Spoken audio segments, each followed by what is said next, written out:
there, I'm Sarah from talkly.co.uk and I'm here today with a video for you all about writing essays for an inspector calls. So this is an essay that I wrote for my group class who I teach regularly. I wrote it a few months ago. I can't entirely remember what I wrote, to be honest, but I do remember that it is on the theme of age. So I really hope that it will be useful to some of you guys as an exemplar. And if you would like to join me for one of those group classes, they run regularly all throughout the year. You can see that I've got a calendar right here. I've got group classes for IB English, literature, first language English, everything that's coming up will be on this calendar right here. Or just head over to talkly.co.uk, that's my website. And if you're studying IGCSE first language English, then I've got a writing course here for paper 2. It's 30 hours of content. You can go through it at your own time. Lots and lots of video lessons that aren't available on YouTube. So the link for that is right there, and I'll also put the links in the description. So we are looking at IGCSE English Literature for Edexcel in this video lesson, but if you are doing a different exam board like AQA for example, then that's totally fine. Just skip over onto the essay. There might be some slight differences in terms of what you need to do for your assessment objectives. However, most IGCSE English Literature exams are pretty similar. Like they want to see that you've got an argument, a unique perspective, that you're backing up your ideas with examples and quotations, that you're analysing language, form and structure, and some want context, some don't. But there's a lot of crossover. So I think that this video and essay will be applicable to most GCSE or IGCSE students. Now for Edexcel, you are being tested for just 2 assessment objectives. So you're being assessed for AO1 and AO2. Now AO1 is essentially knowledge and argument. So have you got a knowledge of the text? Do you understand literally explicitly what happens? Are you able to show me that you understand that by giving the best examples and the best quotations to support your argument? And indeed, do you have an argument at all? Your personal engagement that is informed by the text. Can't be random, has to make sense, but we do want to see that you've got an opinion, all while writing in a critical style. AO2 is analysis of language, form and structure. So notice here lots of students do just analyse language, the use of metaphor, the use of a powerful word, but we do want to see that you're analysing form and structure too. Form meaning features of it being a play, of it being performed in the theatre. Dramatic irony, the 3-act structure, for example. And are you analysing that structure of the play? For example, the cliffhangers or that circular structure at the end with the play beginning and ending with an inspector arriving. If you can't tell me what their effect is, then you've done something wrong. And you can't just tell me the names of the techniques. Of course, you have to tell me what do those techniques mean and what is the effect. You know, what is the writer trying to express through the use of these techniques? So don't fall into that trap of just feature spotting, listing what you see. It always must go technique, effect, technique, effect. Why has the writer done this? What is the bigger meaning or purpose? So what are you looking out for as we have a look at my grade 9 essay?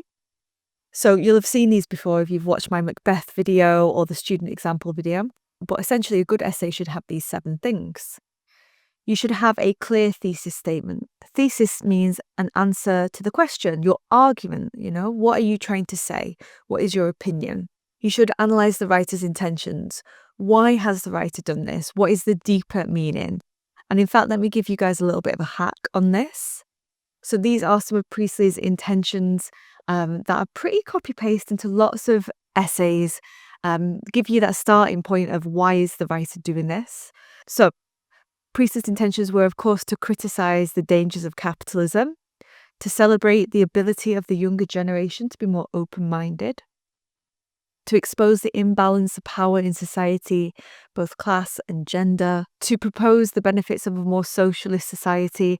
This play at the heart of it really is just socialist propaganda. To criticise misogyny in society, misogyny meaning hatred towards women or disdain towards women.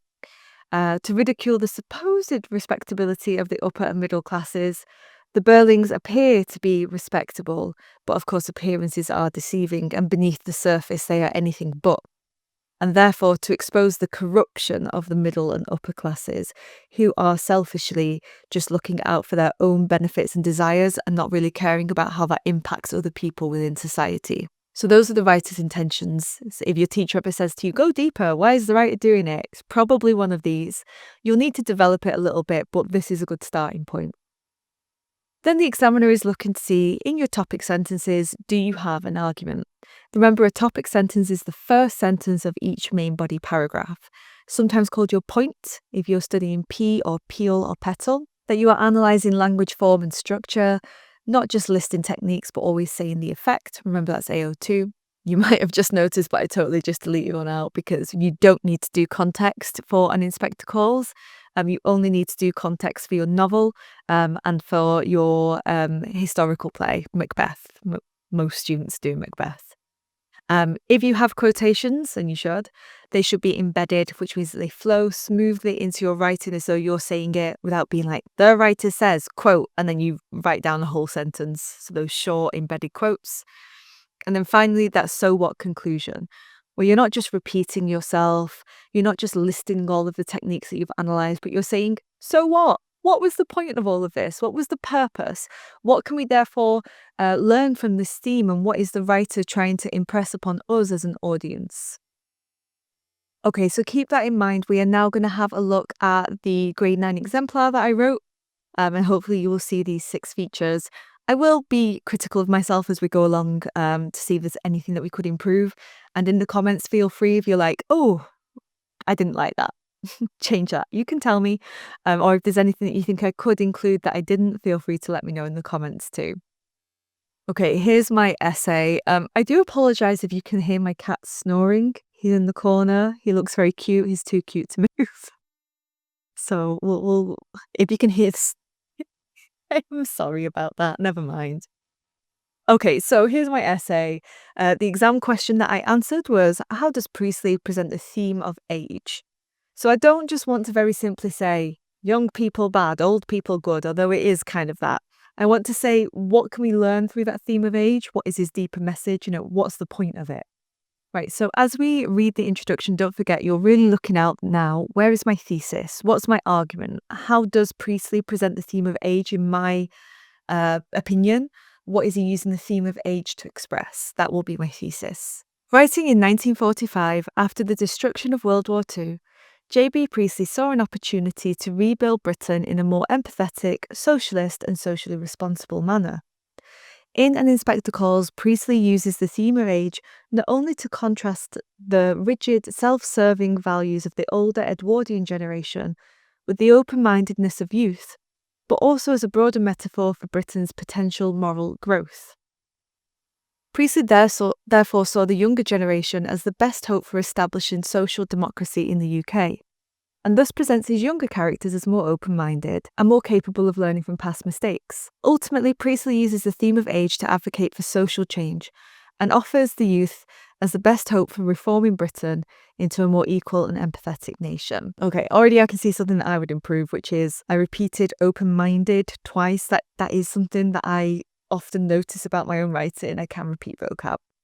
So you need to be aware of your flaws so that you can check your flaws in the proofreading process. But anyway, so what does the theme of age represent in Inspector Calls according to me? So, of course, we've got this contrast of the old versus the young, right? The older Edwardian generation who are rigid, they're self-serving, they're only out for themselves. That's being contrasted with the young people, and they're the hope for our future after the war. Probably most of you guys would stop there. When I've read essays about age from students, that's basically their argument, and they need to take it one step deeper. One step deeper, one step further. So that's what I'm doing here. Okay, yes, it's to show that young people, after the war, they can establish a new society, a more socialist society, and improve Britain after it's been destroyed.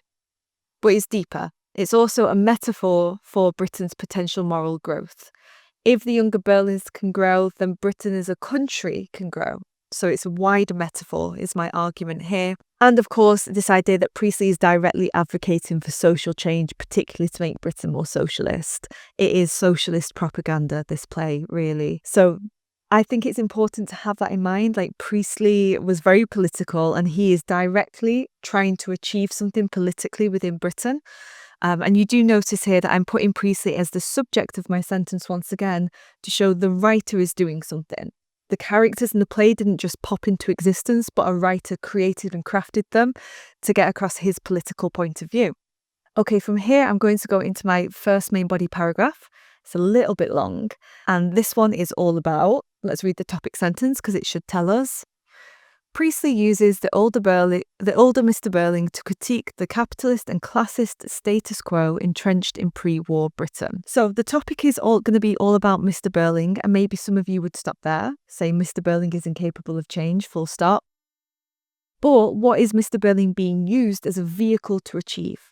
He's being used by Priestley to critique the capitalist and classist status quo, like the powers that be, the structures that are entrenched in Britain, that are normalised in Britain. So Mr. Birling kind of represents your average middle to upper class, fat cat, business owner, snob, right? And he's being used, look at this verb choice here, to critique. So we're being really precise. And once again, Priestley, my author, he is the subject of my sentence. He is the one doing the verb. He is the one creating and crafting this character. So now I need to prove it. Mr. Birling is immediately dislikable, prone to monologuing, self-satisfaction and self-importance, forming a caricature of a fat cat capitalist. Priestley ensures that the audience loathes this character through the use of dramatic irony. Notably when Mr. Birling arrogantly claims that war will never come to Europe, a remark that would be laughably ignorant to a contemporary audience of 1945 as they were exiting the Second World War. Nevertheless, Mr. Birling speaks with declarative sentences, suggesting a complete certainty throughout Act 1, dominating his family with his capitalist ideals. So far I'm establishing Mr. Birling is hateable. And of course, because we hate him, we're therefore more likely to disagree with his beliefs. Because we know that he can't be trusted about a war will never come to Europe. Why would we agree with his capitalist worldview? So I'm building up to how he's being used to critique the capitalist and classist status quo. However, his claims that a man has to look after himself and his family too speaks volumes. The syntax, the sentence structure, highlights that Birling considers himself first and his family second, an idea echoed throughout the play, as Birling is ignorant that his son is perpetually squiffy and his daughter has endured prolonged infidelity within her relationship. He cares about himself first, and it's ironic that he even says that he cares about his family because he doesn't notice anything that's going on with them. He really only cares about himself. Oh, there we go. Typing error. That's how you know it's an O'Rourke original and not a ChatGPT fake. The Roo. Though he is the elder patriarch of the family, the audience is not encouraged to see Birling as a source of guidance. Indeed, he better represents the outdated and selfish attitudes of the past, attitudes that Priestley aims to persuade his contemporary audience to reject now. Writer's intentions. Mr. Birling represents the past that we should reject. By the end of the play, Birling accepts no responsibility and learns nothing, as he refuses any guilt in Eva Smith's suicide and is triumphant when he believes that the inspector is a fake. This stage direction is significant, as the term triumph implies victory over others, which encapsulates the essence of capitalism, where there are clear winners and losers. Priestley reveals that the older generation lacks the capability for reflection or change, and so the audience must turn to the younger generation for a more hopeful message of Britain's future. So see here, I'm trying to cover Mr. Birling in the whole play, kind of beginning, middle and end. And it would be too ambitious to try to do Mrs. Birling in the same paragraph, by the way. I've seen students do that and write a crazy long paragraph. I think it's better for an Inspector Calls. You're not going to be able to write all about all of the main characters. Narrow it down, focus yourself. So here, just Mr. Birling. So I'm analysing language, form and structure. So if you notice here, I've got, in terms of form, the fact that it is a play, the idea of monologue and the idea of stage direction. I'm also focusing on the fact that at the end of the play, Mr. Birling has learned nothing. That is structural analysis.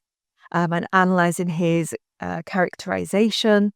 I'm analysing also the use of language in terms of him speaking in declarative sentences, his sentence structure as well, and the word choice of triumphant. So I'm doing a lot of things here, and always backing it up with well-selected embedded quotations. For example here, see squiffy. I bet none of you guys can forget the word choice squiffy. So your quotes don't need to be long, they need to be short and precise, just like I'm doing right here.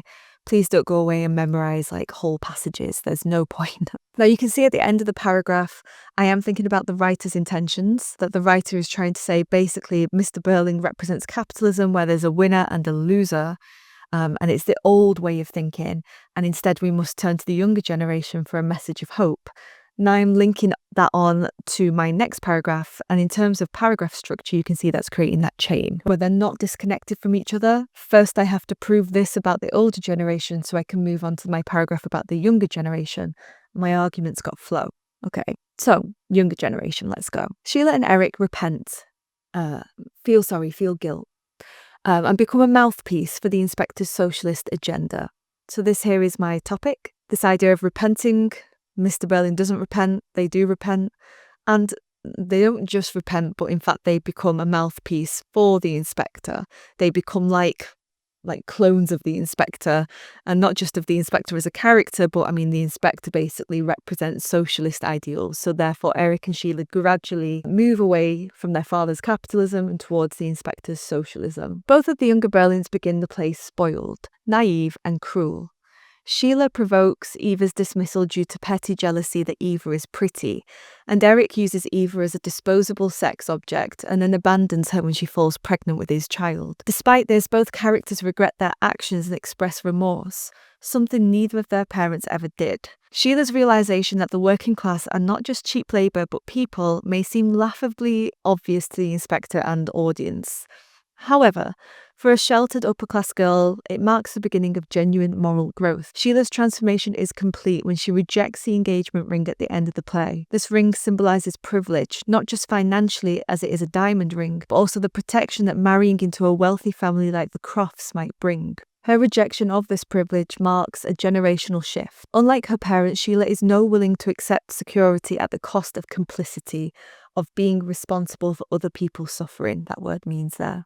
Likewise, Eric also repents his treatment of Eva, scolding his family not to pretend that nothing's happened at all, when the older Birlings evade responsibility for their actions. Eva and Eric's unborn baby symbolises the death of innocence caused by capitalist cruelty represented by the older Birlings. When the baby dies, the potential bridge between the upper and working classes is destroyed. Thus it is now the responsibility of the younger generation to effect the change they wish to see in the world around them. Priestley encourages his audience to see that they, like Sheila and Eric, can learn from their past mistakes.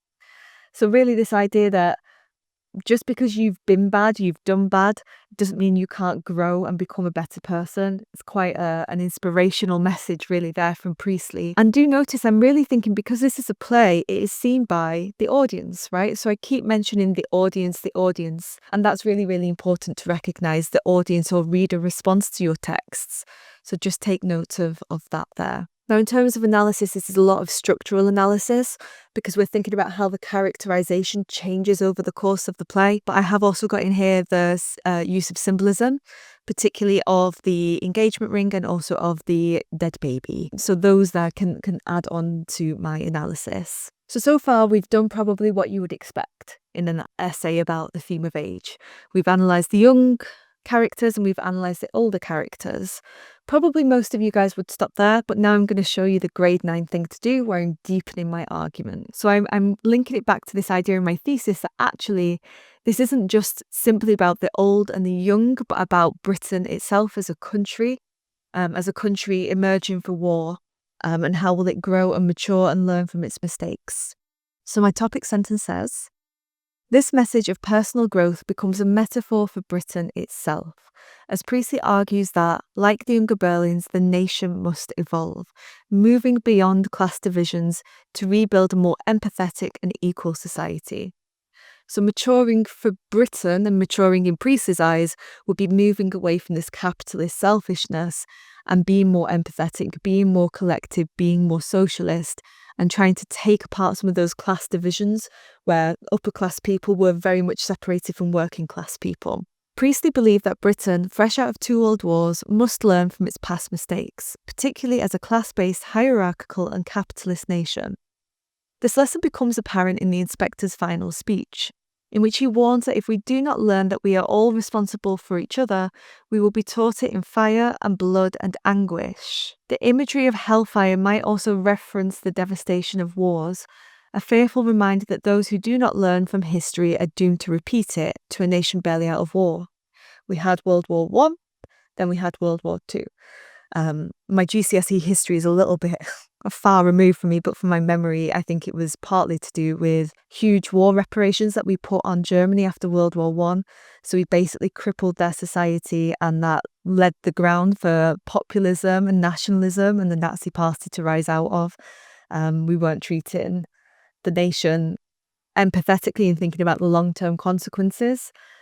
Again, that's off the top of my head. It's been a while. I did get an A star, but it's been a while.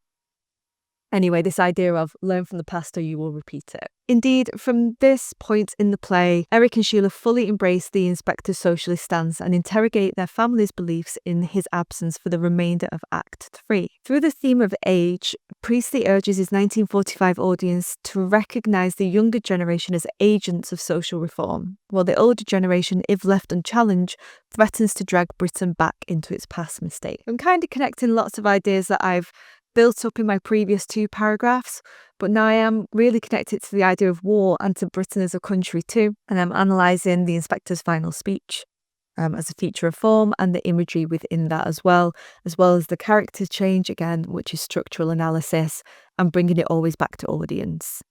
Now do notice, because this is a question about age, I need to keep linking it back to my question, but we might not keep saying age, instead we might say old or young. So, for example, I have got age quite a few times. Some of it's a gender. But if you look and I put in old, right, lots of old. And if you look and I put in young, lots of young. So I'm staying like laser focused on my question by including keywords of age, old, young, right? To show I'm answering the question and not just writing a pre-prepared essay. Finally, on to my last main body paragraph. The topic sentence says, ultimately, the theme of age is only superficially about the characters within the play and more of a moral imperative for the audience to reflect upon their maturing attitudes. So now I am making the point, it's really less so about the characters and it's more about the audience. The audience is the real source for potential change. Now it's how are the audience going to mature, grow older, grow wiser based on what they've seen? How are they going to reflect on their moral choices? So I bet you've not seen many essays like this where I'm going for theme of age, old, young, actually it's about Britain, actually it's about the audience, right? That's my structure, old, young, Britain, audience. Priestley utilises a circular structure at the end of the play, which begins and ends with an inspector calling. The imminent arrival of the second inspector presents the Birlings with a conundrum. Will they learn from their past mistakes? Will they reflect on the harm they have caused in society? Or will the second interrogation repeat shirked blame, deflection and denial? Priestley does offer some hope in the final stage directions of the play, stating that they stare guiltily and dumbfounded, with the use of the pronoun they suggesting that the guilt encompasses all the Birlings, both older and younger. They stare guiltily, old and young. So is it as simple as old bad, young good? The end stage direction suggests maybe not. Now, irrespective of age, the Birlings and Gerald must choose whether to repeat their mistakes or do better, be better. The audience faces the same moral crossroad as the ultimate target of Priestley's didactic play. So didactic, by the way, means something that teaches you a moral message. The audience are now compelled to reflect upon their own contributions to societal suffering. The war's end offered a chance to start again, mature, learn with age and experience, and rebuild anew. Priestley asks his audience, through the circular structure, if they will reflect upon how their small cruelties can contribute to a broader system of oppression. Will the audience realise that we are all responsible for each other? So really, in this final paragraph, I'm coming to the idea that Priestley ultimately really cares about affecting change in society, and that starts with individuals. It starts with his audience. And so if he can make the audience maybe perhaps see themselves in the characters, can they see some of the lust that we see in Gerald? Can we see some of the jealousy and envy that we see in Sheila? Can we see some of the selfish greed that we see in Mr. Birling? Can we see some of the pride that we see in Mrs. Birling in ourselves? If we can recognise their flaws within ourselves, recognise that we are also responsible for how we interact with the world around us, then perhaps actually we can move forward, we can mature, we can be better. But it starts on an individual level, and that's what Priestley's trying to do. He's trying to get across this big message to his audience that we are all responsible for each other, and that happens through change. It happens through the circular structure. It happens through the character arcs that we see. On to my final paragraph now, which of course is my conclusion. And remember, I said earlier on in the video, conclusions should not just be repeating what you've already said, but they should be saying, so what? What is the point of all of this? What can we learn about through this theme of age? Priestley presents age as a lens through which moral responsibility is examined. While the older generation remains rigid and self-serving, the younger characters are willing to change. Through this contrast in the play's cyclical structure, Priestley argues that progress depends not on age, but on the capacity to learn from the past. So what, right? That's my so what. His message is clear in the wake of the war. Only by accepting collective responsibility can society hope to rebuild a fairer future.